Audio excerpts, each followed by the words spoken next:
שלום רב, לשימושכם אנו נציג כרגע את הקופה הרושמת אונליין הנקראת קמילין ווביט. ההצגה מאפשרת הצצה קצרה לפונקציונליות של המערכת. לאחר הפעלת הלינק שהתקבל בדואר האלקטרוני תעלה הקופה.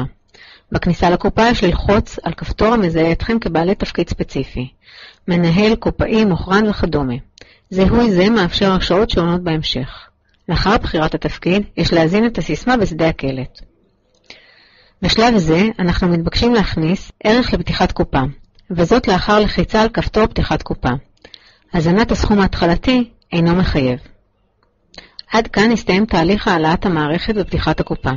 המערכת תעבור למסך הראשי, מסך המחירות. לצורך הדגמה נבצע העסקה ובה נציג את שיטות התשלום השונות. כיצד מבצעים הנחות, שימוש בשוברים, השעיית עסקה ועוד. אם ברצוני למכור מוצר כללי, עליי להקליד את עלות המוצר בשדה הקלט ואחר כך ללחוץ על פריט כללי. למכירה באמצעות מחלקות, יש לבחור את המחלקה ואחר כך לבחור את המוצר הרצוי. כפי שניתן לראות, הוא מצטרף ליומן הפעולות בצד שמאל. לצרף מוצר נוסף על ידי הקשת הברקוד בשדה הקלט. אופציה זו ניתנת כמובן לביצוע גם על ידי סריקת הברקוד. ניתן לחפש ולהוסיף מוצר גם על ידי לחיצה על כפתור אותו פריט. כעת נבחר את אחד המוצרים ונבצע עבורו הנחה. גם במקרה זה יש להכניס את אחוז ההנחה המתבקשת בשדה הקלט ואחר כך לציין הנחת פריט. ניתן באותו אופן לבצע הנחת חשבון. בכל עת ניתן להשהות את העסקה. השעיית העסקה תתבצע לאחר לחיצה על כפתור ההשעיה, אשר נמצא בתפריט הפונקציות.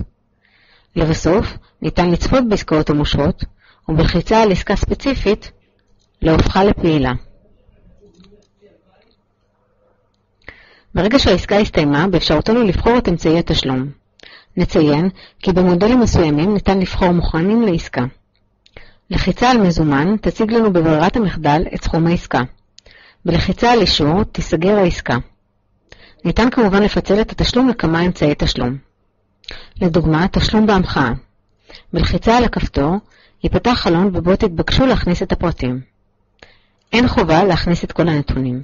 השיקול אינו של הלקוח.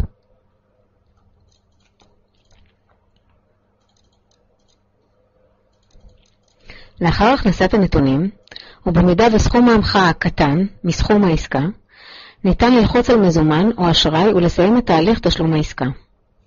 יונפק על ידי המערכת וניתן למימוש פעם אחת. בהמשך, ניתן לצפות בשובר המתנה וכן בעסקאות נוספות באמצעות יומן האלקטרוני המופיע בפונקציות הנוספות. פונקציות אלה ועוד קיימות בקופה הרושמת אונליין, ואפשרותכם להוריד גרסת ניסיון ולצפות בפונקציות נוספות באמצעות המדריך למשתמש. יום טוב.